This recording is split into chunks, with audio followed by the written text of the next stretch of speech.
Breakthrough. People with MS are living longer. How does neurodegeneration in these patients change with age? I'm Steve Blair. Welcome to Breakthroughs. Neurodegeneration results from a number of neurological conditions affecting older adults, including Alzheimer's disease and Parkinson's disease. Treating such diseases is challenging enough, but in recent years, the increasing longevity of patients with multiple sclerosis, which also causes neurodegeneration and brain atrophy, has highlighted the need to understand the differences among these neurological conditions.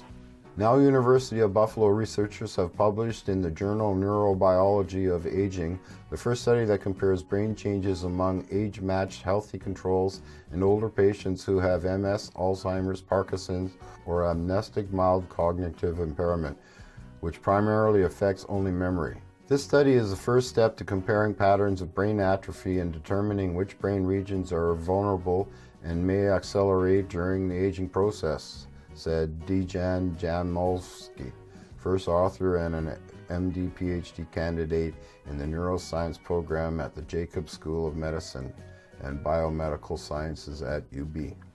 Given that cognitive decline is a symptom of MS, Alzheimer's disease, Parkinson's disease, and amnestic mild cognitive impairment, we're using magnetic resonance imaging to begin to uncover some structural features that may distinguish how this symptom develops in these different diseases, he said. Over 400 people participated, nearly half of whom were healthy controls, more than a quarter were MS patients, and the rest had Alzheimer's, Parkinson, or amnestic mild cognitive impairment. All underwent structural magnetic resonance imaging, which non-invasively reveals the anatomy and pathology of the brain. One of the goals of the study was to identify certain structural MRI features that could help us better understand the newly emerging cognitive deficits seen in aging MS patients, said Jakomowski. We noted that as they age, MS patients with progressive disease experience daily difficulties with cognitive functioning, and as their neurodegeneration accelerates, their cognitive difficulties may worsen.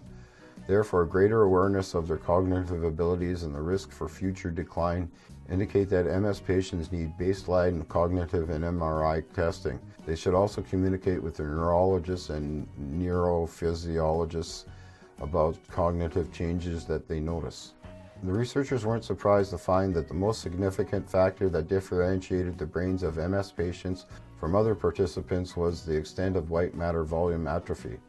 Pathology within the white matter of the brain is specific to MS patients. These inflammatory lesions affect the axons, the brain's main highways for information, and their disruption significantly decreases the speed and efficiency of information processing. He added that the cognitive function most commonly associated with the progression of MS is the slowing down of cognitive processing, the ability to efficiently accomplish a mental task. A more significant finding emerged in the comparison between MS patients and those with Alzheimer's. We were surprised to see that MS patients have low brain volume that is comparable to that seen in Alzheimer's disease.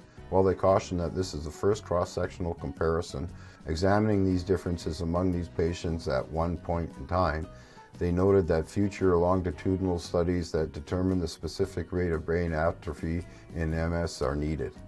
Whether or not this implies that MS patients might be at higher risk to develop Alzheimer's is unclear. As the first of its kind, our study may increase the awareness of potential Alzheimer's associated pathology among MS patients, he said. We urge clinicians to screen their aging MS patients for Alzheimer's disease-related cognitive changes. Wow! I'll leave a link in the description to the full article, and as usual, please like, share, subscribe, and take care.